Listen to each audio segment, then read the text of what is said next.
Bienvenidos, bienvenidas, buenas noches. Gracias por sintonizar La Ley de la Selva, como cada lunes por la noche, aquí en la pantalla de C5N. Hoy vamos a tener una conversación picante. En un ratito se sienta aquí el Turco Asís, Jorge Asís, escritor, periodista, actor, poeta, un artista multidimensional que, bueno, muchos conocen solo en su faceta de analista político.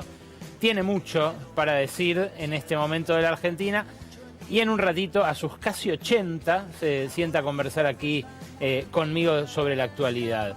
Vamos a hablar también del delirio místico del presidente, obviamente. En un ratito, Gaby Vulcano con un informe sobre este pastor, esta iglesia, este portal del cielo que visitó Milei el sábado y que, bueno, tiene un montón de tramas y subtramas para analizar y para ver también en qué sentido está pensando lo electoral de la mano de la fe, de la mano del mundo evangélico. Es muy tentador, el mundo evangélico ha seducido a muchos políticos de distintas tendencias, pero en un ratito con Gaby Vulcano vamos a intentar desentrañar qué quiso o qué quiere hacer Milei a partir de su presencia allí el sábado. Claro, antes mucha tela para cortar en la economía. ¿Por qué? Bueno, hoy cerró el dólar oficial en un nuevo récord de 1.280 pesos y con esto ya acumula una suba de 100 pesos desde los últimos 2 días de mercado de junio. Una suba que equivale a un 10%, tanto para el minorista como para el mayorista, que no sabemos cómo va a repercutir en la inflación de un mes de julio que recién empieza y que ya parece un campo minado para el gobierno. Claro, el propio equipo económico no ayuda con canchereadas como esta. Hay una cosa que es muy obvia, que es la que dije recién, el dólar flota. Por lo tanto, a cualquiera que le parezca que está barato, agarrar los pesos y comprar. No te la pierdas, campeón. No te la pierdas, campeón, dijo el ministro el martes de la semana pasada y subió todos los días a partir de ese momento el dólar en el mercado oficial. Claro, no se la pierde nadie, no se la pierde el que está consumiendo dólares porque viaja al exterior, como hicieron ya 7 millones de personas, seguramente muchos repetidos, pero como hicieron ya en 7 millones de oportunidades argentinos en los primeros 5 meses de este año. No se la pierden los que compran dólares en el mercado oficial. Las personas físicas pueden hacerlo y lo están haciendo, lo mostrábamos la semana pasada, de manera aluvional. Y no se lo pierden tampoco los acreedores, que cada vez piden un poquitito más para renovar sus acreencias con la Argentina en un contexto en el que ahora vamos a ver cuál es el rol de la deuda en la desestabilización de este régimen económico, puntualmente de este régimen cambiario. Claro, la principal de las anclas en la cual se sostuvo la desinflación en los últimos meses, interrumpida, recordemos, por el fogonazo de marzo, ¿no? 3,7%. El ancla mayor era el dólar, y eso se desancló en estos últimos 7, 10 días. ¿Cuál otra queda? Bueno, queda el ancla del ajuste. Y ese ajuste es lo que está bajo fuego en esta semana, que puede marcar un antes y un después en términos políticos para la administración libertaria.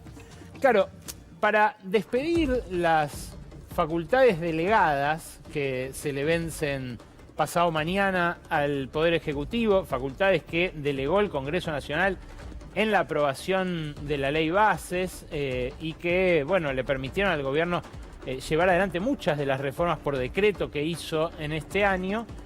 Para celebrar su final o en una arremetida de cierre de esas facultades, el gobierno anunció hoy el desguace de la Agencia Nacional de Seguridad Vial, de Vialidad Nacional, que es eje de los reclamos de los gobernadores, a los cuales me voy a meter ahora y con los cuales vamos a trabajar en los próximos minutos.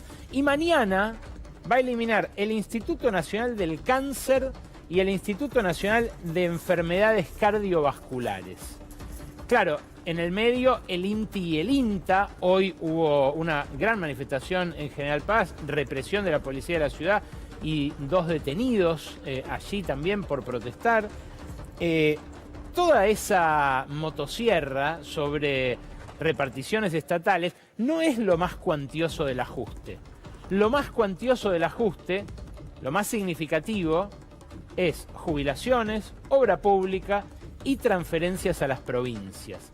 Y eso, que ahora que se desancló el dólar, el gobierno tiene que cuidar más que nunca, es lo que amenazan con, por lo menos, aflojar un poco los gobernadores y los legisladores que parecen haber conformado una nueva entente contra la cual va a tener que pugnar esta semana, en plena interna entre los suyos, el gobierno de ultraderecha. Claro, las partidas destinadas a jubilaciones, a obra pública, a las provincias, pueden multiplicarse en caso de que el jueves, como amenazan los gobernadores, vayan a hacer aprobar un par de iniciativas muy cuantiosas. La vuelta de la moratoria previsional, el aumento para los jubilados de la mínima del bono que complementa ese haber mínimo, la actualización de los haberes para compensar el falso enganche que hubo con la devaluación inicial de Caputo, ese no reconocimiento de los primeros 2 meses muy inflacionarios de esta administración. En fin, eso para empezar, porque como dicen los legisladores cuando uno consulta qué puede llegar a pasar el jueves en el Senado, qué puede llegar a pasar antes en diputados, la verdad que se abrió un portal a lo desconocido. Hasta ahora, los gobernadores fueron los garantes principales del ajuste y de la motosierra. Y ese respaldo, ese acompañamiento que llevaron adelante hasta ahora, se marchitó en parte al calor de los escarceos por las listas, las discusiones de quién encabeza, de quién no, de si le creen a uno de los enviados de Milei, a otra de las encargadas de armar las listas. También es expresión del agotamiento de algo que en algún momento iba a empezar a crujir. Las rutas empiezan a hacer, por su deterioro, que se muera cada vez más gente. Las administraciones provinciales no tienen para pagar los aguinaldos en algunos casos. Un avión de Aerolíneas Argentinas el otro día estuvo dando vueltas 1 hora en el aire porque no había un controlador aéreo en la torre de control de Aeroparque. Los trenes circulan cada vez menos, los colectivos bajaron sus requisitos para poner en circulación unidades. En fin, el deterioro de la vida por el ajuste se hace cada vez más palpable. Y claro, los gobernadores sienten que son ellos el primer receptáculo del malestar de la población. La población se queja y empieza a quejarse por quien tiene más cerca. Bueno, si la nueva alianza que enfrenta al oficialismo en la mega sesión del jueves termina convirtiendo en ley los proyectos jubilatorios y termina además empujando los 2 proyectos de los gobernadores para que, por un lado, repartan lo recaudado por el impuesto a los combustibles y por otro lado, regulen y repartan también de inmediato los aportes del Tesoro Nacional, los aportes transitorios, los famosos ATN, bueno, pueden llegar a levantarse 2 anclas al mismo tiempo. Y esto, para un gobierno que tiene como principal argumento electoral la desinflación, es dramático. Dramático al punto tal de que activaron desesperadamente durante el día de hoy contactos, Karina Milei y sus colaboradores más inmediatos, que saltean al otro articulador de las listas de campaña, que fue Santiago Caputo. En ese cortocircuito, en el Triángulo de Hierro, un triángulo que ya sabemos que es isósceles, donde hay uno de los lados que tiene menos poder que los otros 2, el de Santiago Caputo, justamente, en comparación con Milei y con su hermana, empieza a dibujarse este nuevo tormentón político, a las puertas de las elecciones. Pero claro, esa discusión entre provincias y nación suma actores, porque también en esa discusión se cuelan los grandes empresarios y los trabajadores, que ven en los últimos meses que volvió a deteriorarse el poder adquisitivo, incluso de quienes estaban sacando un poco la cabeza del agua. Fíjate esta declaración del ministro Pablo Olivares, ministro de Economía de Santa Fe, cuando convenientemente Maximiliano Puyaro se fue a Estados Unidos a buscar inversiones. El malestar que hay entre los gobernadores aliados bien puede resumirse así. Y paradójicamente en el año 2024 la presión tributaria de todo el país consolidado se mantuvo en el mismo guarismo que en el 2023, con la particularidad que bajó la de las provincias, aumentó la de nación. Por eso creemos que también... Hay más presión tributaria nacional que de las provincias. Esos los mismos datos que no son datos nuestros, son datos que publica el propio Ministerio de Economía de la Nación, evidentemente por la evolución del mix tributario que le quedan más a nación, principalmente aranceles de las exportaciones y otros elementos que se queda más nación. Pero evidentemente la presión de los impuestos nacionales sobre el PBI ha crecido y la presión de los impuestos provinciales sobre el PBI ha decrecido. ¿Qué quiere decir que hay un amesetamiento de la recaudación? ¿Mejoraron esos números o no mejoraron? Que luego de lo que ha acontecido en el mes de abril y mayo, que han sido meses malos, no hay todavía indicios de una recuperación importante. Claro, lo que atenaza las arcas provinciales es esto: la dependencia de los ingresos brutos. Fíjate cómo en estos 40 años, ingresos brutos pasó de representar del 50% de la recaudación de recursos propios provinciales a más del 80%, casi el 90%. Y esto es espejo de la caída de los otros impuestos. Vos ves lo que representaba el impuesto inmobiliario o el impuesto a las patentes en la recaudación provincial, y es un tobogán descendente casi calcado. Los gobernadores pasaron a depender, aun cuando los campos valen más, aun cuando se venden cada vez más autos, de un impuesto que resulta antipático a todo el mundo, que es injusto, igual que el IVA, precisamente porque se aplica a todos por igual, pero que compensa ese declive, el declive de los que más poder adquisitivo tienen y por ende mayor capacidad tributaria también encierran. Estamos hablando de dos impuestos que se aplican, el de inmobiliario y el de patentes, a gente de más dinero, y el de ingreso bruto que se aplica por igual al desocupado y al magnate. Esa debilidad hizo que los gobernadores, es una debilidad que arrastran desde hace décadas, insisto, estoy mostrando de hecho un gráfico que abarca décadas, hizo que se convirtieran en objeto de permanentes negociaciones, de lo que han dado en llamar muchos el látigo y la billetera durante el peronismo, que ahora Milei directamente interrumpió. Solamente retomó cuando la sangre estuvo por llegar al río. Y en esos momentos dramáticos, bueno, empezó a negociar. Pero en algunos casos llegó ya cuando, como digo, las arcas exhaustas de las provincias empezaban a clamar por auxilio.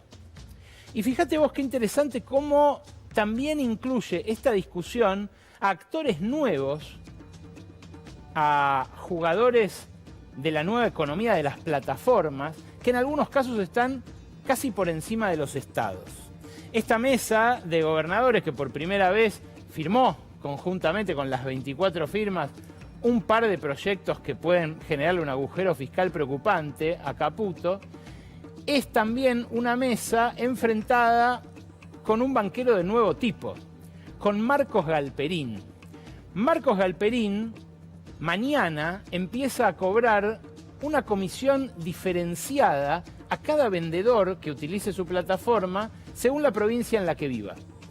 A principios de este año, gobernadores como Puyaro de Santa Fe, insospechable de kirchnerismo y bastante afín a la política del oficialismo en el Congreso, que ha prestado su apoyo en distintas oportunidades, dijo: Mercado Libre y Mercado Pago, el ecosistema de Galperín, son un banco, y como tal le voy a cobrar 9% de ingresos brutos, no 5%, como si fuera una plataforma comercial. Galperín pataleó y pataleó, pero mañana va a poner en marcha lo que fue una amenaza durante meses. Esta comisión, este cargo diferenciado por provincia.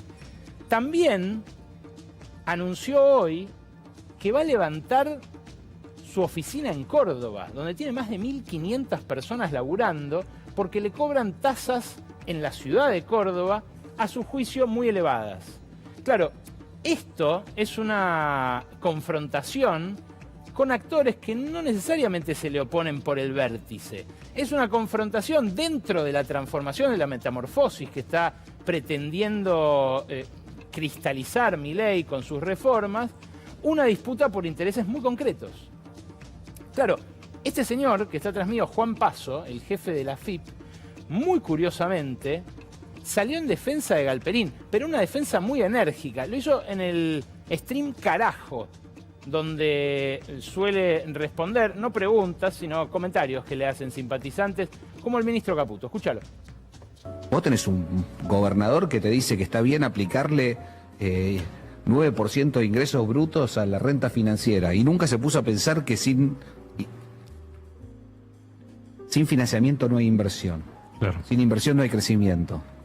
Y que quizás el mayor motor que tiene que tener la República Argentina para crecer en los próximos años es que como los chicos no le piden guita al Banco Central, como el Tesoro no absorbe los pesos de la economía, esos pesos se prestan, eso es lo que va a fomentar el crecimiento. Ahora bien, este tipo te lo graba y no se da cuenta que a quién le pone impuestos. Le pone impuestos a la empresa que tiene que salir a producir. Y a pagarle los impuestos que lo mantienen. Sí, claro. Tal cual. No, pero nunca se le cruzó por la cabeza, porque seguramente nunca laburó, de decir, che, monstruo, sí. Si vos me pones impuestos al crédito, esos impuestos que van al crédito, en definitiva, lo que van a hacer es que yo saque menos crédito para producir menos, voy a tener menos bienes, voy a tener menos competencia, a la gente le van a llegar a cosas más caras. Fortísima declaración del jefe de la AFIP, un hombre además con trayectoria en el mundo empresarial, todavía está activo el fondo Invernea, un fondo ganadero que tuvo un gran crecimiento mientras él se mantuvo lejos de la actividad pública. Le cae con todo diciendo nunca laburó a uno de los gobernadores que, insisto, más ayudó a Milei hasta ahora. De esto vamos a hablar con Jorge Asís, que ya está en nuestros estudios, para conversar sobre esta difícil coyuntura para el oficialismo y conversar también sobre el peronismo, Cristina y demás. Les dije, un lujo que nos vamos a dar en un ratito aquí en La Ley de la Selva.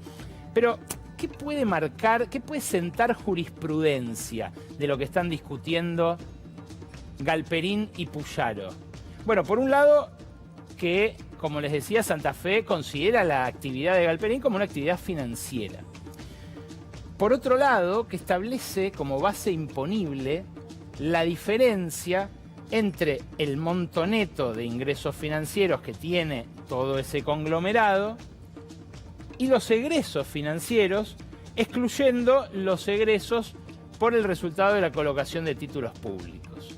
Lo que está en discusión es hasta qué punto la bicicleta financiera se puede hacer parte del modelo de acumulación de la Argentina. Y lo que dice Paso recién es, loco, abran paso, porque esto es por acá. Le dice al gobernador, vos no le podés cobrar ingresos brutos al 9% a esta actividad. Y es una discusión que promete crecer. Claro, promete crecer mientras el ministro de Economía, objeto de cada vez más rumores respecto de su futuro después de las elecciones, sigue canchereando. Y cancherea incluso a riesgo de quedar en ridículo, como en este caso, mirá. Se produce una paradoja realmente inconcebible, que es que hay un montón de gente que le paga a tipos que saben que le van a hablar mal y que están haciendo quebrar empresas desde hace 18 meses. Tipos que están mandando empresas a la quiebra porque desde hace 18 meses que le están haciendo creer que el dólar se va a ir a 5.000. Y les mienten y todas las veces buscan alguna excusa diferente para intentar hacerles creer que la cosa va a ir mal. En algunos casos es como dice el presidente y son burros. Claro, este comentario, esta ironía de Caputo tenía como destinatario a Carlos Melconian. La dijo un día antes de que Melconian me visitara en el programa de radio y así le respondió el expresidente del Banco Nación. ¿Usted cree que son tan pelotudas las empresas que van a agarparle a un tipo que le dice boludeces? Es lo que dijo Caputo. Pero no le dé bola a eso. Él dice, ustedes empresarios le garpan a tipos como Melconian, ¿no te dijo? Podemos decirle Caputo cuando era presidente de un banco, le garpaba a este boludo también para que lo asesorara. ¿Ah, sí? Y por supuesto, pero yo esas cosas me las como. ¿Qué querés que te diga? Claro, Caputo, cuando tuvo a su cargo un equipo, cuando debió acudir al análisis político y macroeconómico, contrató a Melconian y Santangelo. En todo caso, pertenece al anecdotario. Lo preocupante es esta dinámica. La intervención en el mercado de futuros, que el Banco Central recién informa con 2 meses de demora, de delay, llegó a este récord que prendió todas las alarmas en el Fondo Monetario. Están jugando con la nuestra, dijeron en Washington, del mismo modo que los gobernadores dicen ese superávit es con la nuestra, porque están retaseando el giro, la coparticipación de dineros que históricamente nos llegaron de manera automática. Claro, en el fondo lo que está en discusión es la viabilidad del pago de la deuda. Y eso empieza a emerger en discusiones políticas que, insólitamente, hasta ahora parecían soslayar ese asunto, como un elefante en la habitación. Pero el elefante en la habitación, que incluso el propio peronismo se niega a discutir, hay largos debates en la sede de Mateu en los cuales se habla de economía sin mencionar el tema deuda, bueno, empieza a colarse porque aparecen desembolsos en el horizonte, muy cuantiosos, que va a haber que cumplir. Y porque la experiencia del préstamo del Fondo Monetario, esto es algo que Macri el día de hoy sigue negando en conversaciones íntimas, la experiencia fue esta, fue que el préstamo, así como llegó, se fue. Arriba está el ingreso neto del Fondo Monetario de divisas, es un ingreso neto acumulativo desde el momento en el que presta el Fondo Monetario, junio de 2018, aquellos 45.000 millones de dólares. Y abajo, en la línea amarilla, está la salida tanto por desarme de portafolio como por formación de activos externos. Fíjense que el saldo, que es la línea celeste en el medio, termina en cero. ¿Por qué? Porque todo lo que entra salió como en una identidad matemática, solo que la deuda quedó a nombre de todos nosotros y lo que salió quedó a buen resguardo de posibles imposiciones. Claro, el Fondo Monetario ve que pasó el trimestre de oro de la liquidación de divisas y dice, ¿y la mía dónde está? Porque Argentina, en números redondos, tiene que acumular 10.000 millones de dólares por año de acá hasta 2031 para pagarle al Fondo Monetario y a los acreedores privados. Con este nivel de riesgo país, esta montaña de vencimientos, por ahora solo se refinancia a firma del Salón Oval, con el aval de un presidente de Estados Unidos que quiera seguir violentando la normativa del fondo para estirar o incluso ampliar esta deuda. Hoy había versiones incluso de que un nuevo equipo económico después de las elecciones podría recibir más dinero del Fondo Monetario. No es lo que me dicen a mí en Washington, donde dicen ya forzamos toda la maquinaria, no hay más plata para la Argentina. El mes pasado el complejo cerealero liquidó todo lo que tenía, fueron 190, 200 millones de dólares por día, lo que liquidaron un 25% más que en mayo, y aún así las reservas no se incrementaron. Claro, un golpe ahora en lo fiscal que se sume al que ya se dio en lo cambiario puede ser letal para la desinflación que lleva, como digo, como gran argumento electoral el gobierno a octubre.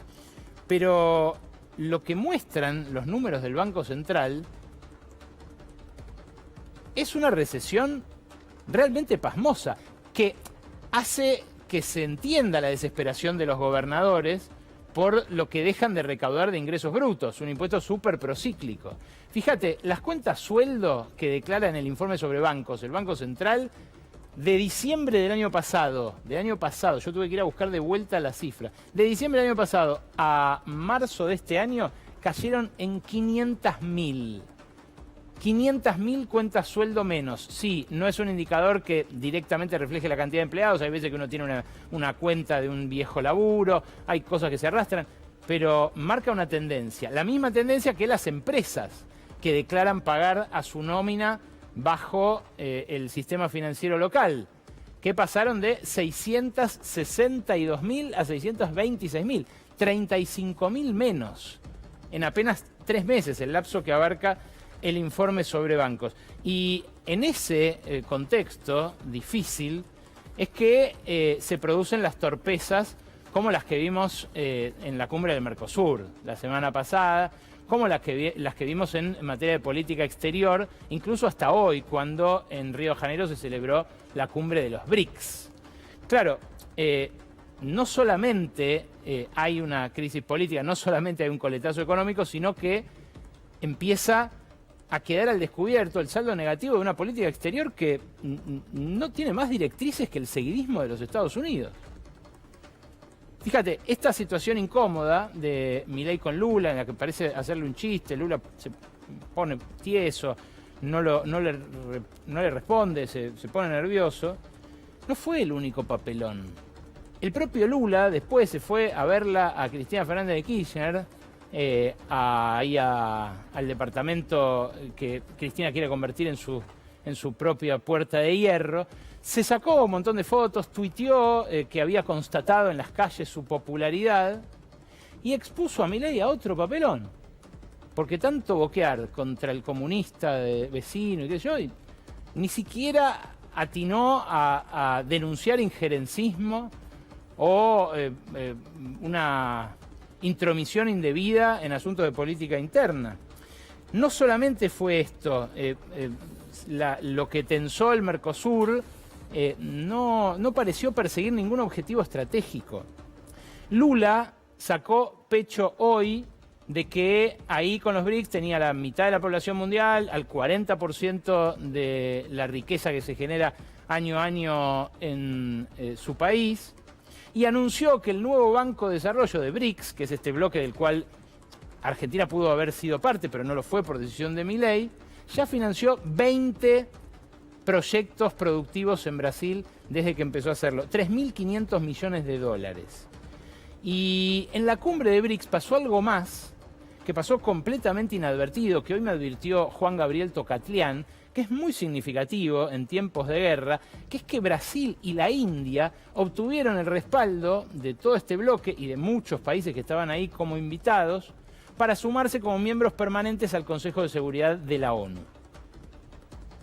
Repito, parece que quedara lejos, pero en la declaración final de esta cumbre de BRICS en Estados Unidos, en Río de Janeiro, lo que terminó plasmado es el apoyo de todo el grupo a esa candidatura integral del Consejo de Seguridad.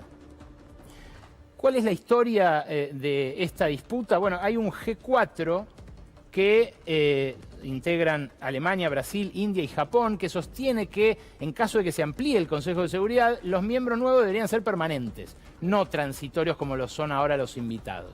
Y que esos permanentes, deberían empezar a discutir quiénes son. Brasil dice que le corresponde, pero Argentina históricamente se lo discute, igual que Italia se lo discute a Alemania, por supuesto, dado que cristalizó en su momento el equilibrio de fuerzas de la posguerra. A Sudáfrica, que también tenía esa intención, la bloquearon algunos de los presentes hoy, Egipto, Etiopía. Ellos dos fueron países incorporados cuando Argentina declinó la invitación. Y eso que perjudicó a Sudáfrica, porque estaban ellos presentes, podría haber perjudicado también a Brasil, si Argentina hubiera estado sentada en esa mesa. Hay un dicho anglosajón que dice, si no estás en la mesa, sos parte del menú. Bueno, esto pasó hoy con algo tan delicado, incluso en una relación armónica que resiste las desavenencias entre presidentes, como pasa en la relación entre Argentina y Brasil. Lo que uno se pregunta es quién gobierna. Si el presidente se deshace en improperios, en vulgaridades, como dice Asís, si se dedica a este tipo de actividades como la que tuvo el sábado, y mientras tanto ocurren estos hechos tectónicos en la gran política. Claro, insisto, uno lo escucha a Milei y se pregunta quién gobierna. Escúchalo unos segunditos.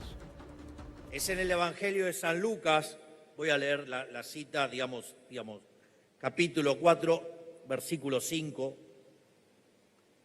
cuando el Señor Jesucristo está frente a las 3 tentaciones que le propone el maligno. Y en la peor de todas, el maligno le propone que se arrodille frente a él, porque le muestra todos los reinos del mundo, es decir, los estados, el Estado. Y le dice que si se arrodilla frente a él, le dará el poder sobre todos los estados del mundo, porque ese poder le fue dado. Es decir, está la confesión propia del maligno, que el Estado es la representación del demonio. Bueno, no, francamente no amerita mucho comentario serio. En estos momentos se convierte en una caricatura el presidente y parece que necesitara más, como sobregirarse. Esta consultora llamada ADOC, que estudia la imagen digital del presidente, sostuvo en un informe difundido el viernes que esta es su racha de negatividad más larga. La línea roja marca el porcentaje de las menciones digitales que son de tono negativo y las verdes las de tono positivo. Y así como arrancó con un tono muy negativo el año pasado, el 2024, y recuperó el saldo positivo a partir de julio, cuando empezó a domar la inflación, ahora, desde el caso Libra, hoy vimos a Mauricio Novelli, uno de sus criptobros, 10 días antes de la emisión del famoso tuit, abriendo la caja de seguridad que 2 días después vaciaron su madre y su hermana. Bueno, desde el caso Libra, el saldo es permanentemente negativo. Esta racha de negatividad, agrega este mismo centro de estudios, ADOC, se superpone a una caída en el volumen de menciones. O sea, se habla menos de Milei en las redes. Y fíjate, se habla menos que nunca, porque arrancó en niveles altos, tuvo un pico en febrero, justamente este pico donde empieza el cuadrado es el pico negativo de menciones de febrero, del criptoescándalo, y luego se desinflan las menciones siempre en tono negativo. Lo que Milei necesita es cada vez más de la misma droga.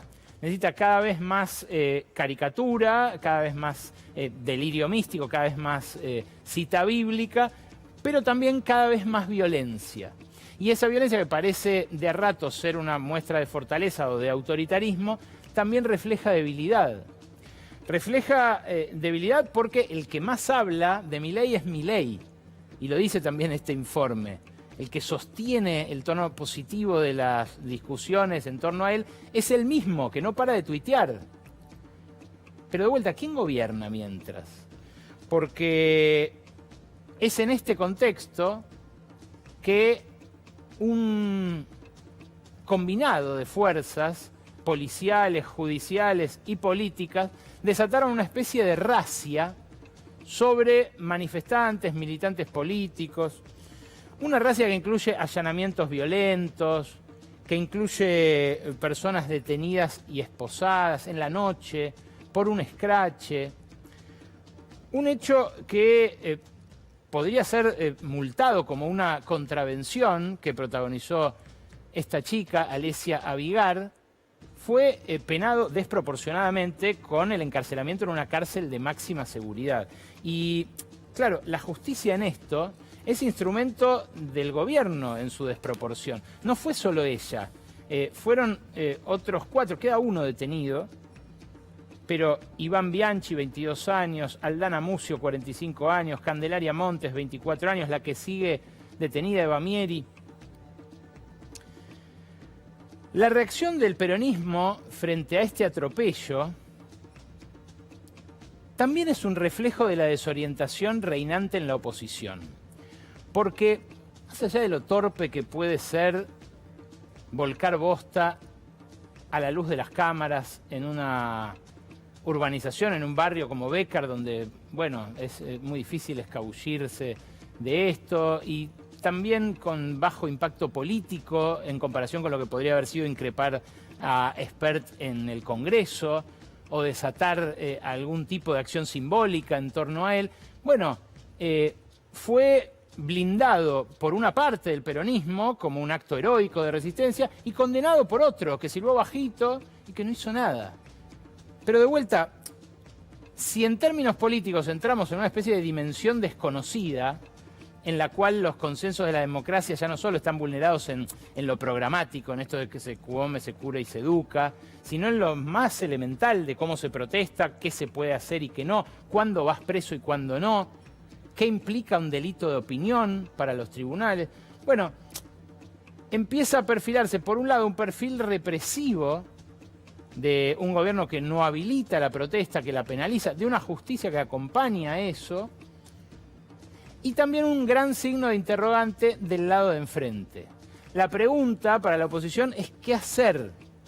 ¿Qué hacer? Si lo que hasta ahora hicieron no funcionó, si dejar pasar el tiempo tampoco parece estar funcionando, ¿cómo conformarse en una real oposición que pueda plantearse como alternativa a futuro? ¿Es con acción directa? Si es la acción directa, ¿es esta? ¿Es tirar bosta en la vereda de Espert? Bueno, ¿va a ser eso la resistencia en todo caso? ¿No es igual de torpe que pretender que había redistribución cuando lo que crecía era la inflación? Quizás lo que haya que hacer es tomar, además de algunas lecciones de países a los cuales les viene yendo mejor que a nosotros, también ver cómo se dirimen las disputas políticas en esos países.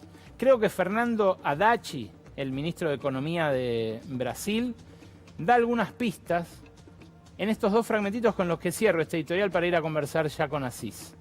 Fragmentitos de apenas unos segundos que le dio a Esteban Lafuente en La Nación y que hablan del ajuste fiscal, pero del ajuste fiscal que se puede cerrar no con la motosierra, sino con impuestos a los más ricos. Nós adotamos padrão de ajuste fiscal diferente do daqui. Nós estamos cuidando das contas públicas, mas nós estamos onerando mais os ricos que não pagam impostos do que os trabalhadores. Nós estamos fazendo de um outro jeito. Cada um encontra o seu caminho, né? Eu não estou aqui para me imiscuir em assuntos internos da Argentina. A diferença entre uma esquerda moderna e uma direita moderna não é desconsiderar as contas públicas, porque a direita nem sempre considera as contas públicas. Nós tivemos no Brasil vários governos da direita que destruíram as contas públicas. Então, o que é o moderno? O moderno é saber sobre quem vai recair o ônus do ajuste. No Brasil, nós identificamos que o trabalhador é quem pagava a maior parte da conta da sustentação do Estado. Es lo que están discutiendo Puyaro, Galperín y Juan Paso. Es lo que empieza a discutirse también en las paritarias que el gobierno topea y que quiere usar como ancla, ahora que se le desanclaron el dólar y que se le puede desanclar también la motosierra.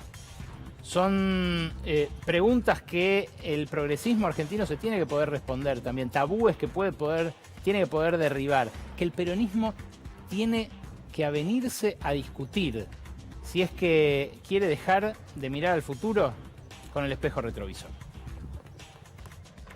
Jorge Asís, escritor, periodista, actor, poeta, analista político.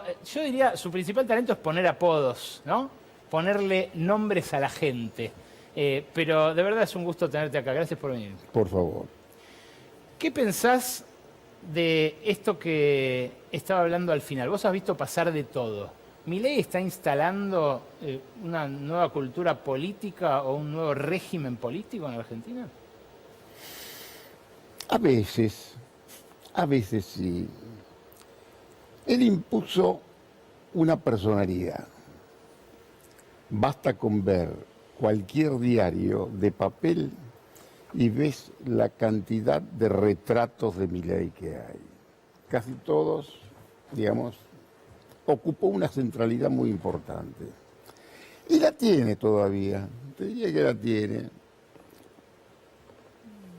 Le va menos bien de lo que él cree, casi te diría que le va objetivamente mal. Tiene problemas, impuso con su personalidad el fenómeno Milei, y la verdad, gobernar por primera vez, después de 42 años de democracia, con la provincia de Buenos Aires absolutamente en contra, sin saludar a su vicepresidente, negándole el saludo al jefe de gobierno de la ciudad de Buenos Aires durante un acto patrio, y simultáneamente tener más o menos esta popularidad, que yo creo que es un fenómeno, es fenomenal el muchacho, es fenomenal. Mejor político de lo que se pensaba. Por supuesto que sí, y yo, la verdad, yo te escucho a vos y a otros economistas, pero vos, que sos un formador de opinión, que da mucha argumentación,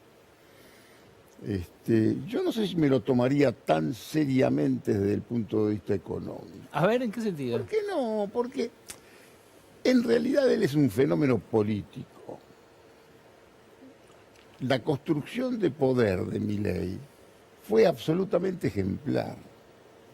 Yo lo llamo, bueno, el panelista de Intratables, si le pude haber puesto algún otro apodo más, pero el tipo desde la televisión armó un producto muy importante. Pero la genialidad política tiene que ver, a mi criterio, con que fue inventado por el peronismo, financiado por el peronismo. Fue un producto absolutamente exitoso del peronismo para atenuar Juntos por el Cambio. Y que después, una vez logrado el objetivo fundamental, dejar afuera Juntos por el Cambio, mandarse el salto, el garrochazo, aliarse con Macri contra el peronismo, mira, desde el punto de vista político es inapelable. Un gambito de dama. La hizo verdaderamente bien. Ahora, de ahí a creer que le va tan bien, por 2 o 3 hallazgos que tuvo, uno de ellos que no le pertenece, que es Patricia Bullrich, la montonera del bien, como la llamo yo, que terminó con toda la cuestión de los piquetes, las interrupciones.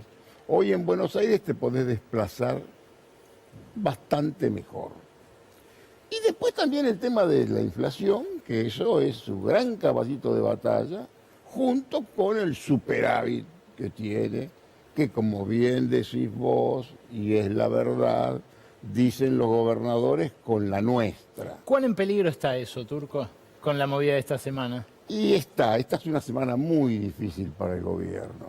Es muy difícil porque le va a costar conseguir los 87 héroes que lo salvaron para sostener los vetos. En la práctica, diríamos, en Buenos Aires a un quilombo. Todo está muy acomplejado, encarajinado. A partir de mañana mismo ya es todo bastante problemático para él. Yo en los gobernadores, he hablado con algunos gobernadores, tengo relación con gobernadores. Yo no creo que ninguno esté en condiciones de ponerlo en reales apuros a Milei. Ni desean hacerlo. Tampoco ¿no? lo quieren hacer. A mí me consta que el ángel exterminador, como vos lo llamás a Macri, lo ve ganador en octubre, que después lo ve perdedor en 2 años. Es curioso lo que le pasó al exterminador exterminado, ¿no? Porque a veces parece que habla del futuro, aunque sea entre íntimos, como si no le hubiera pasado lo que le pasó con Milei. Pero, ¿cómo ves eso vos? ¿Hay alguien capaz de infligirle daño hoy al presidente? Sí. ¿Quién? El peronismo. El peronismo que, bueno, yo te podés imaginar que he asistido a 20 crisis del peronismo. A 20 peronismos distintos. Desaparición, pero el peronismo tiene alguna cosa. Todos los movimientos populares que surgieron paralelamente con el peronismo se extinguieron. El peronismo tiene una capacidad de resignificación sorprendente. Hoy mismo, hoy reunión, están los 3 grandes caudillos del peronismo, que vos sabés que pueden quererse o no quererse, desconfiarse, todo lo que vos quieras, pero que van a ir unidos. Lo cual no quita que en diciembre se vuelvan a pelear, porque en realidad en el peronismo te tenés que pelear en los años pares y conceder y tolerar en los impares. Impares es un año electoral, va a funcionar bien. Se están peleando bastante para ser impares. Y yo te digo que está funcionando, que funciona bien. En los impares tenés que tener grandeza si ganás, o tenés que tener una capacidad de conceder si perdés. Dijiste que Cristina no es chorra, y es un montón para alguien que, como vos, ha escrito... Pero soy el único que lo puede decir. Bueno, por eso... Si yo fuera Parrilli, no puedo decir eso, porque ningún kirchnerista puede decir que Cristina no es chorra. Por eso digo. Como soy el autor de la marroquinería política, y conté todo esto del kirchnerismo hace 20 años... en el portal Jorge Asís Digital, en el 2005 ya hablaba de Lázaro, de los negocios, de los crocantes, de todas estas cuestiones. Pero es información cuando yo te digo que no tendría que decir no es chorra la doctora. La doctora es inocente, porque en realidad la mejor etapa de la relación, de la novela, del Furia y la elegida y la doctora, fue cuando el Furia hacía desastres en Río Gallegos y armaba todas las bases de lo que hoy paga con la tobillera, y ella era progresista en los canales de televisión y hablaba, y la verdad que hizo mucho por su imagen.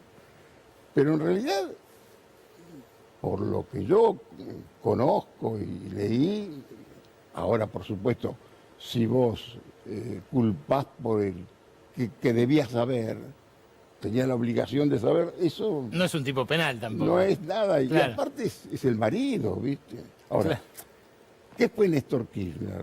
Lo digo, y vos veo que estuviste viendo un reportaje que me hicieron hace poco, que yo digo lo que escribí. Kirchner fue un líder de culto y en simultáneo un fenómeno recaudatorio próximo a lo delictivo.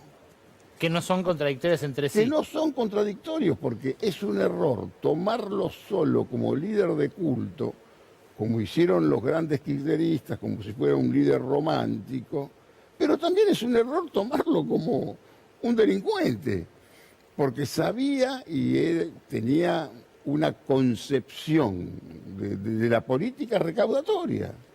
Claro, lo que parece faltar ahora a este peronismo desorientado o por ahora sin una estrategia clara, no sé si compartís esta caracterización vos. Mira, se resignifica permanentemente el peronismo. Hoy la dirigente más importante tiene la tobillera, está fuera y es la que maneja la cámpora. ¿Pero eso no es una encerrona estratégica? Eso es un problema estratégico, político y práctico. Claro, por eso. Porque existe también el peronismo de las provincias, el peronismo del interior, que es fuerte, bastante, te diría, atenuado por la potencia que tiene el peronismo de la provincia del pecado, Buenos Aires. Y ahí hay un montón que festejaron la tobillera, ¿o no? Y ahí te diría que algunos pueden decir, yo no tomo este tema para mi distrito porque no me conviene, porque de pronto acá pasó algo culturalmente importante.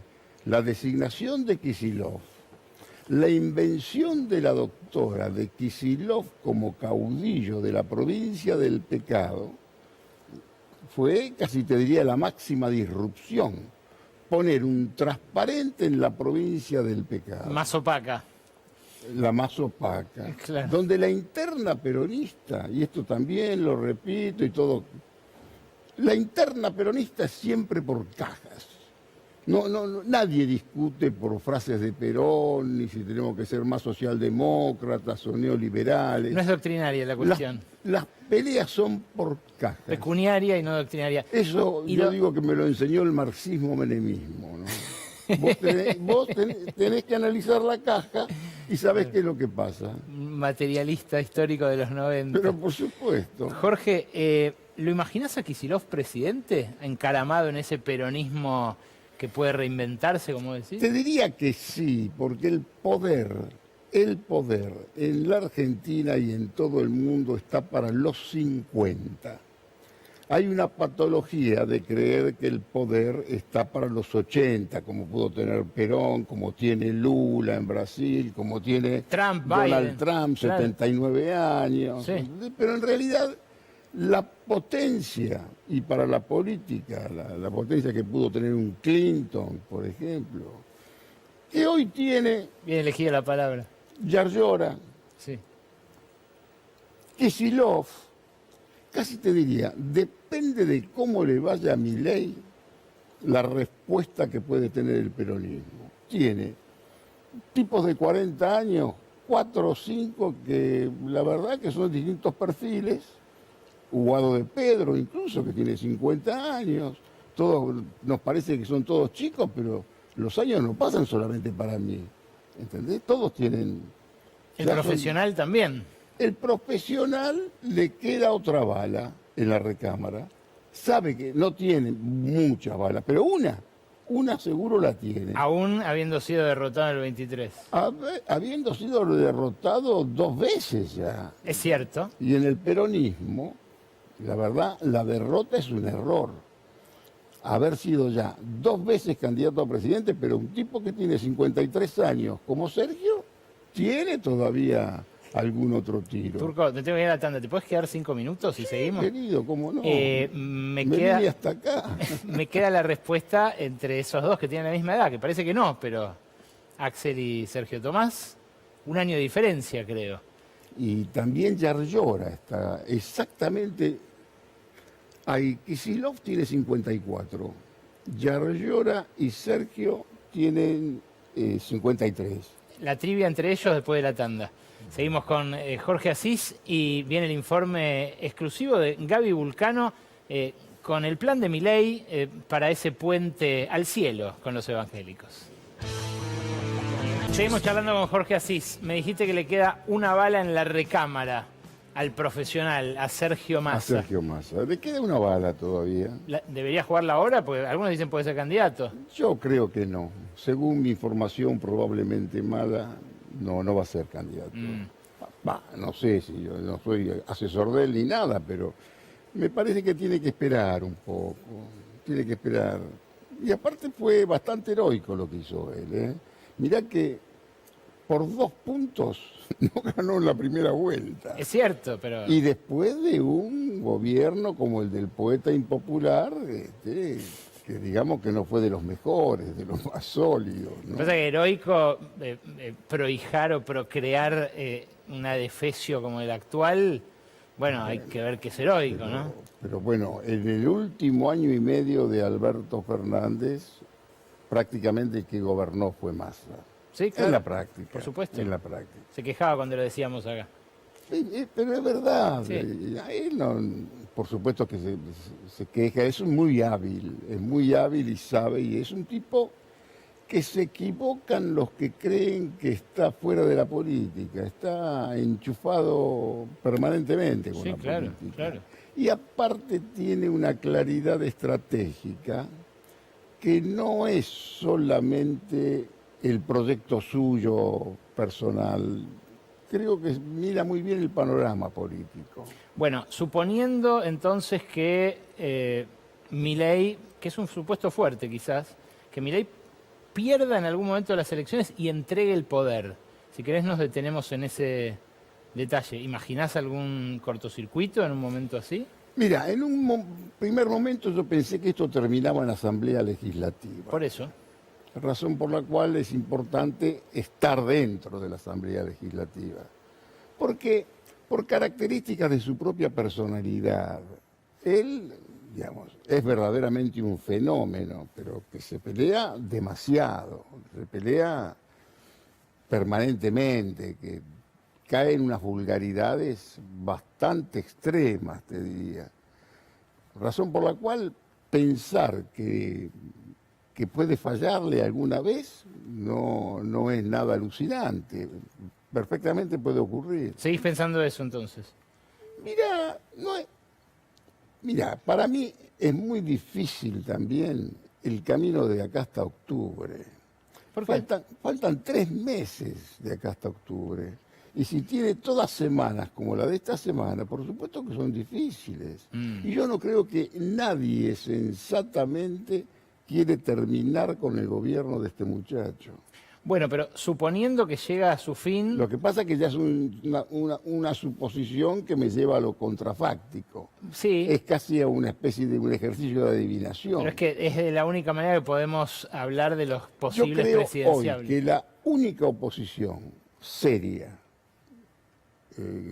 que puede ser alternativa que tiene Milei es de nuevo el peronismo. ¿Y que ese peronismo? Y de pronto depende de cómo le vaya a Milei y cómo termine Milei, porque Kicillof es exactamente lo opuesto, que es un modelo alternativo, que es la oposición total. Yarlora, así le vaya relativamente bien o relativamente mal a Milei, tenés el peronismo de Córdoba, que es un peronismo por lo menos un poco más sólido, centrista, es otra cuestión. Lo tenés a Sergio, y si la doctora tiene posibilidades de elegir ella quién puede ser el candidato, puede ser hasta de Pedro. Ahora, ella lo que tenés que tener es una conducción un poco más allá de Buenos Aires. Y el gran problema es que, bueno, el peronismo se concentra hoy fundamentalmente en la provincia de Buenos Aires y casi no tiene continuidad con el peronismo del maxiquiosco de la capital. Interesante. Que es una confederación. Claro. Es una confederación política hoy el peronismo. Pero bueno, la doctora hoy es la presidenta del Partido Justicialista, me parece perfecto, pero hay que conducirlo, hay que conducir ese quilombo, esa complejidad. Por último, hay un sector social que se suele escrutar poco, que no da muchas explicaciones, y al que sé que frecuentás, que son los grandes empresarios. ¿Cómo los ves? ¿Los ves resignados, desahuciados, entusiasmados? Yo los veo hartos de Milei. ¿En serio? Hartos de Milei. Porque lo bancaron unánimemente. Lo han bancado y por supuesto que nadie te lo va a decir. Y yo que Milei estaría preocupado por la tobillera de la doctora. Puede ser una advertencia contra él mismo. Porque, mirá, en la práctica, y lo escribí yo esto, ¿para qué voy a gambetear? En realidad es una advertencia para Milei. Porque todos esos adjetivos que pone la doctora cuando habla de la prensa concentrada, hegemónica, toda la cuestión hegemónica y demás, que es una especie de, qué sé yo, de alegoría de Clarín o de grandes empresarios, AEA y demás, tenía un enemigo, que era la doctora. La doctora hoy está con tobillera. Que pase el que sigue. O que pase el que sigue, o veamos cómo sigue esto. Razón por la cual yo me atrevo a escribirlo, lo sugiero. Me parece que fue un enorme error de la clase política haber entregado a la doctora en las hogueras de la justicia. Bueno, ese hartazgo vamos a ver cómo evoluciona, porque por ahora no parecen estar apostando por nadie más, ¿no? Esos grandes empresarios. Pero lo vamos a seguir. De grandes empresarios conocés más vos que yo. Sí, pero coincido en eso, últimamente empieza a expresarse ese hartazgo. Y yo lo veo, que hay un cierto cansancio cultural, te diría. Pero la apuesta se mantiene, o por lo menos eso pienso yo. Yo lo veo y... Me parece que es un entusiasmo más de algunos colegas que están un canal más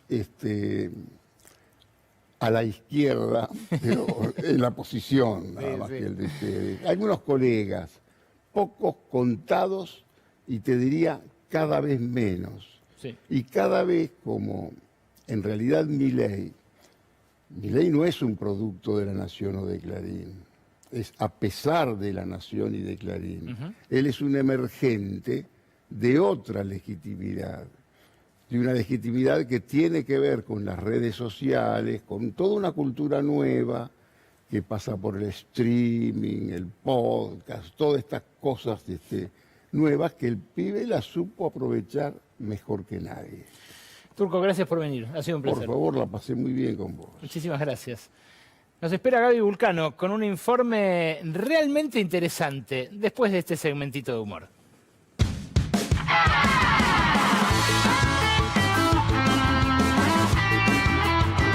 Hace frío y me falta un abrigo y me pesa el hambre de esperar. ¡Qué lindo, Ganso! Pero escuchame una cosa. ¿Por qué estás cantando Sui Generis? ¿Qué Sui Generis? Estoy esperando el aguinaldo. ¿El aguinaldo? ¡Vivo! No entiendo. Lo que sí es cierto, che, es que hace un tornillo bárbaro. ¡Qué frío! Sí, está para quedarse en casa todo el día y no salir para nada. ¡Qué suerte que tiene Cristina! ¡Los privilegios de la casta! No entiendo. Che, igual, ¿sabés qué? Está faltando gas en todo el país. ¿En serio? ¡Sí! En Mar del Plata se quedaron directamente sin gas en toda la ciudad. ¡Guau! No te la puedo creer. No, créemela. Es una pena que el negro González Oro esté viviendo en Uruguay, ¿sabés? Porque, bueno... ¿Y qué tiene que ver el negro González Oro? Y que si estuviera acá, podría decirle a Montenegro... ¡Dale gas!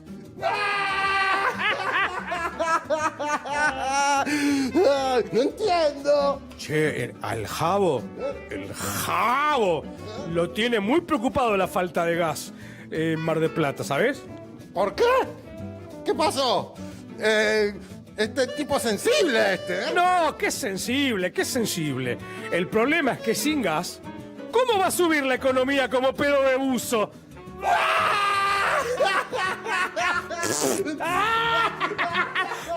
¡Ahí tenés gas!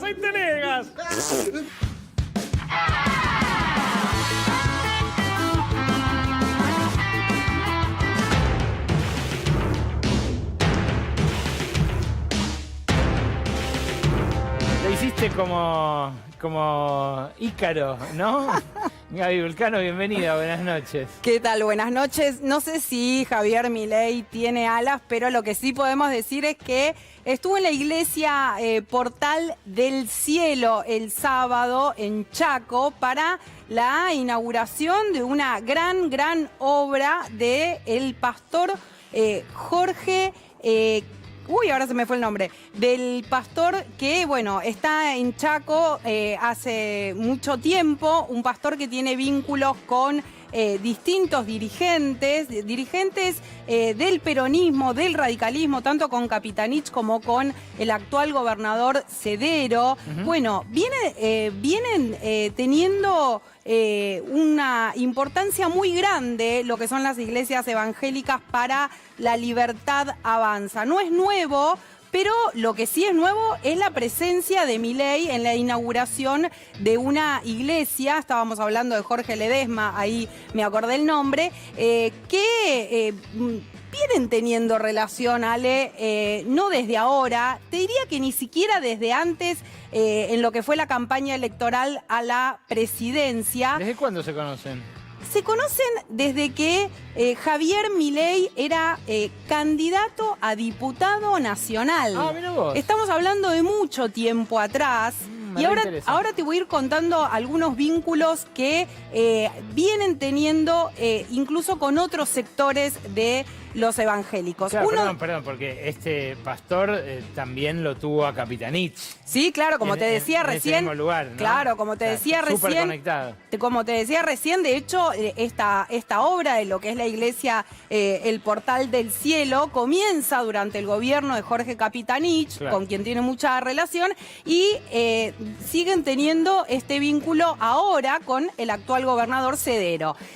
Eso no se perdió, porque estamos hablando de alguien que habla con todo el mundo. Bueno, uno de los que se refirió a esta visita de Milei, tratando un poquito de despegarse, fue el hijo de Jorge Ledesma. Estamos hablando de Cristian Ledesma. Y escuchá lo que dijo, Ale. No tenemos ningún tipo de subsidio, ni nacional ni provincial, en lo absoluto, ningún tipo de ayuda financiera, política, ni nada por el estilo. Nunca la tuvimos, ni tampoco la pedimos, ni siquiera. Y con respecto a los ingresos, me gusta la pregunta porque es por ahí la duda que surge con respecto a esto. Nosotros tenemos principios bíblicos que nos guían, pero no se lo ejerce como una obligación. La iglesia no está controlando quién aporta o cuánto aporta. Eso es totalmente voluntario y en cierta manera anónimo.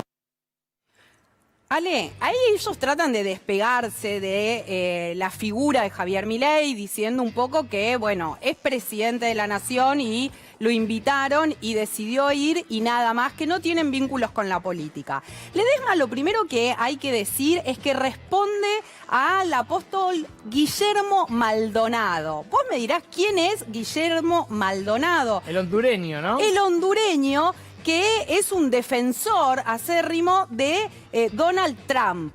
De alguna manera Milei también quiere seguir un poco los pasos de Trump con esta decisión de ir a esta iglesia evangélica de Ledesma.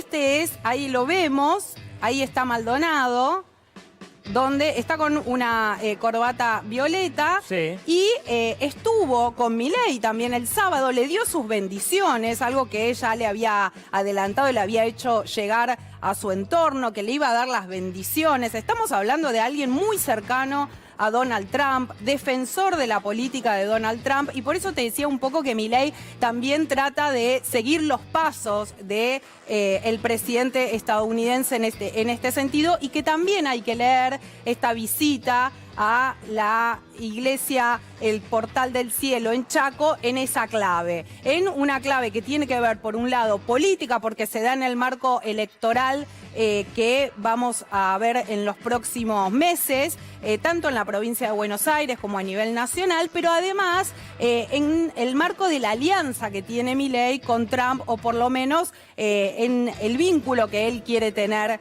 con Estados Unidos. Esto por un lado, Ale, pero hay que enmarcar a la iglesia de Ledesma en algo más grande, que es la Alianza Cristiana de Iglesias Evangélicas de la Argentina, conocida como ACIRA. ACIRA, que ACIRA es de Christian Hoff, el presidente es Hoff. Grabate este apellido, porque empiezan a tener una relación más cercana con el gobierno de Javier Milei, Hoff, el presidente de ACIRA, como te decía, a través de Sandra Petovelo. Esto se dio el año pasado, en febrero del año pasado. Seguramente te acordarás que Petovelo en ese momento empieza a tener el conflicto con la falta de envío de alimentos a los comedores. Sí, me acuerdo. Cuando corre del medio a las organizaciones sociales. Esto muy denunciado por Juan Grabois en su momento. Así es. Bueno, ¿a quiénes llama Petovelo? Entre otras, llama a las iglesias evangélicas para que se encarguen del reparto de comida. Se sienta a hablar con Hoff, ahí lo estamos viendo, el que está de camisa celeste, y con Hoff arregla que se haga un relevamiento de los comedores evangélicos. Él calcula que hay más o menos más de 700 en ese momento, y allí les dice bueno, encárguense ustedes de hacer el reparto de alimentos, nosotros les vamos a pagar 177 millones de pesos para que puedan comprar los alimentos y hacer ese reparto. Entonces, fíjate que ya el vínculo con las iglesias evangélicas viene de ese momento. Pero perdón, Gaby, ¿es una sola voz la de los evangélicos? Porque da la sensación de que si hay 9 millones de personas devotas de distintas iglesias, si hay más de 100.000 pastores, como dice Pablo Semán, bueno, puede haber distintas posiciones políticas. Sí, claramente hay distintas posiciones políticas al punto de que varios pastores evangélicos le hicieron saber a Hof su enojo por esta visita de Milei a Chaco, por las palabras que tuvo Milei refiriéndose a lo que tiene que ver con la justicia social como un pecado capital, el modo en el que habló del Estado también como el representante del maligno en la tierra. Pero lo que te decían, que una cosa son los evangélicos pentecostales, otros son distintos los bautistas. Me decían los pentecostales, escuchá esto, Ale, que en general se promociona mucho que quienes van a la iglesia de alguna manera le den una ofrenda, honren al pastor, porque así les va a ir mejor. El diezmo. Ponele, sí. Es una especie de donación. Bueno, en este sentido dicen, hay que leer tanto a Ledesma como te mencionaba antes a Maldonado como parte de estos pastores que terminan siendo pastores enriquecidos frente a la pobreza de muchos de sus seguidores, quienes van a la iglesia y quienes se referencian en ellos. Y Ale, una cosita que es importante remarcar, y yo ahí te decía, este vínculo de Milei con las iglesias evangélicas vienen desde hace mucho tiempo. Tienen 2 diputados en la bancada de La Libertad Avanza, una es Nadia Márquez, el otro es Santiago Pauli, y ahora te voy a decir algo. Lourdes Arrieta ya no está más en el bloque de La Libertad Avanza, es evangélica, pero no está más dentro del bloque de La Libertad Avanza, pero entró de esa manera. En el caso de Pauli, hoy por hoy funciona como quien se encarga de hacer el lobby político con las iglesias evangélicas. Y en el caso de Márquez, es la hija de alguien muy importante, de Hugo Márquez, un pastor de Neuquén, que tiene una iglesia allí que se llama Jesús es Rey, y que tiene un rol importantísimo también en los vínculos con la política. Bien, Gaby, me tengo que ir. ¿Va a haber más candidatos evangélicos? Va a haber más candidatos. En las próximas listas. Están pensando en nuevos candidatos para el 26 de octubre. Gracias, Gaby, por el informe. Vení, acompáñame que vamos a hablar con Gabriel Di Meglio para cerrar el programa. Gabriel Di Meglio es historiador, dirigió el Cabildo de Buenos Aires y todavía, creo, el Museo Histórico Nacional, ¿no? Bienvenido, buenas noches. ¿Qué tal? Buenas noches, sí, hasta fin de este mes.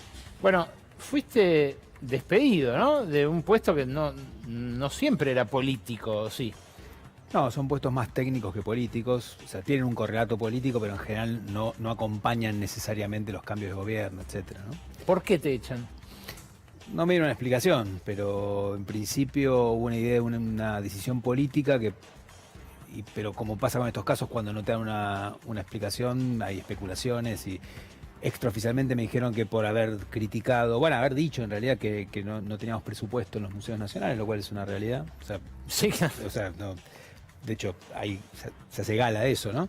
Y también, hubo ciertas disputas por el tema del sable de San Martín y dónde tiene que estar, si tiene que, legítimamente le corresponde al Museo Histórico Nacional, pero fue pedido para que esté otra vez en el Regimiento de Granaderos, como estuvo por decisión de Onganía durante varias décadas. O sea, ¿te corren para chorearse el sable de San Martín? O sea, no creo, pero digo, es otra de las especulaciones que escuché. Digamos. Yo no tengo ninguna información fehaciente, ¿no? Pero hubo una discusión al respecto. La Secretaría de Cultura se opuso al pedido del Ministerio de Defensa para que fuera para allá, ¿no? ¿Qué crees que quiere hacer el gobierno con el patrimonio histórico? ¿Hay un plan o es esto? ¿Es un reparto de, lo quieren los granaderos, el sable, se lo damos? No, creo que es más esto último. O sea, por lo menos no hubo ninguna discusión más ideológica, más de guiones, etcétera, sino más bien hay como un abandono. Más bien, no porque el gobierno no tenga una mirada histórica, que la tiene, pero a nivel de la política cultural no ha habido un desembarco en ese sentido, sino más bien un abandono material sobre todo, ¿no? Claro, esa mirada histórica, ¿crees que la va a plasmar en otras cosas? Ya la plasmó en el billete, por ejemplo, Sí, ¿no? El Alberdi, el nuevo que salió. Seguramente sí. En general eso es algo que ocurre, cada gobierno tiene su mirada histórica. Sí. No ha hecho todavía un cruce entre distintas áreas para hacerlo, ¿no? Más bien es algo discursivo de sus protagonistas. Más bien es cerrar cosas, ¿no? Es que la política es, claro, básicamente de financiar, ¿no? Y eso, en edificios históricos a largo plazo tiene consecuencias muy graves, como pasa con una ruta, etcétera, pero hay edificios que son del siglo XIX, muy importantes, o en todo el país, que son nacionales y que si uno los abandona, las consecuencias para el patrimonio son graves después. Y para las colecciones. ¿Qué valor tiene hoy la historia, en este momento de la historia, valga la redundancia? La historia siempre es clave, ¿no? Porque es lo que te da herramientas para pensar el presente, digamos. Todo el tiempo alguien está diciendo, esto es como los 90, esto es como en tal momento, la dictadura. Son comparaciones, nunca es igual, básicamente, pero es lo que te permite tener un ancla comparativa. Es decir, poder evaluar siempre tu presente. Es decir, historia no sos, digamos, básicamente es algo constitutivo, ¿no? ¿Y hubo algún momento de nuestra historia en la cual se atacara así a los museos, por ejemplo? No, los museos han tenido momentos de abandono, creo que este es más extremo en todo, ¿no? En el sentido de que ha habido momentos antiestatales, pero este quizá es la primera vez que se hace eso de una manera muy evidente y como algo positivo. Entonces creo que ha habido varios momentos malos para los museos, pero este creo que probablemente sea uno de los más graves, ¿no? En relación a la visión de los libertarios, de esta ultraderecha del siglo XIX, que es en lo que vos te especializás, ¿qué resaltarías? ¿Qué dirías? Esto me sorprendió, por ejemplo.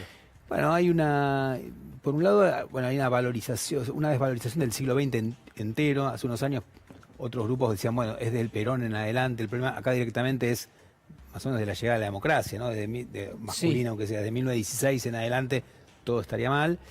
Lo otro es un rescate de figuras que sin duda son liberales, como Alberdi y Roca, pero no revalorizando el hecho de que también eran estatistas, ¿no? Gente que quería construir un Estado y no destruirlo. Entonces hay una mirada muy sesgada sobre esos personajes a los que se reivindica. En ese sentido no recuerdo antecedentes de ese tipo, ¿no? O sea, digo, todo gobierno tiene una mirada, incluso a los que dijeron no nos interesa la política y ponen animalitos, digo, también eso es una mirada histórica. Claro.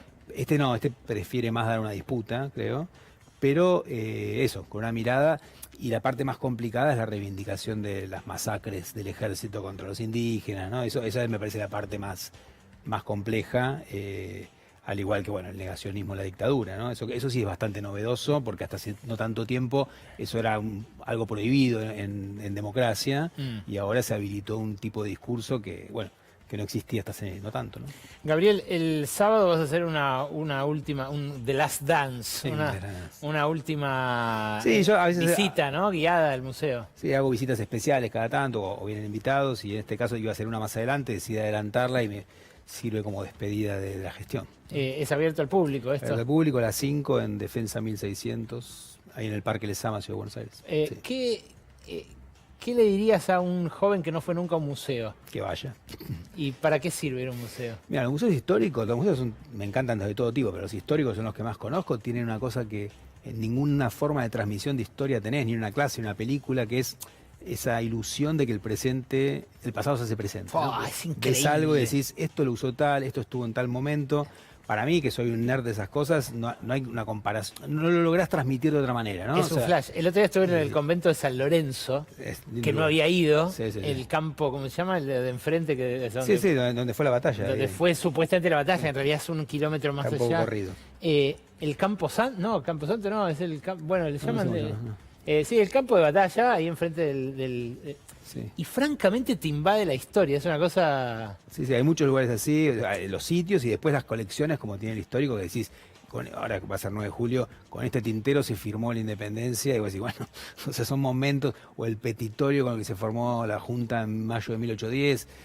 Parece fetichismo, ¿no? Claro, es fetichista, pero es un fetichismo que si vos le das una buena narración te permite entrar a la historia, ¿no? Y en ese sentido, para mí, por eso la gente que no le gusta los museos suele decir ir al museo como algo malo, algo que murió, que está obsoleto, y sin embargo, para los fans de los museos son lugares en todo el mundo que funcionan, ¿no? Y que, el Museo Histórico va un montón de gente, aumentó mucho la cantidad de público, y eso es porque hay un interés en cuando estos museos se dinamizan. Bueno, está hecha la invitación. Este sábado a las 5 de la tarde en Parque de Sama, Gabriel Di Meglio, todavía director del Museo Histórico Nacional, va a guiarlos a los que quieran a ese tesoro todavía conservado allí, que esperemos se siga conservando. Gracias, Gabriel, por venir. Gracias a vos. Con ustedes nos reencontramos el lunes que viene, como cada lunes aquí en la pantalla de C5N a las 11 y hasta las 0:30. Que tengan una buena noche. Chao.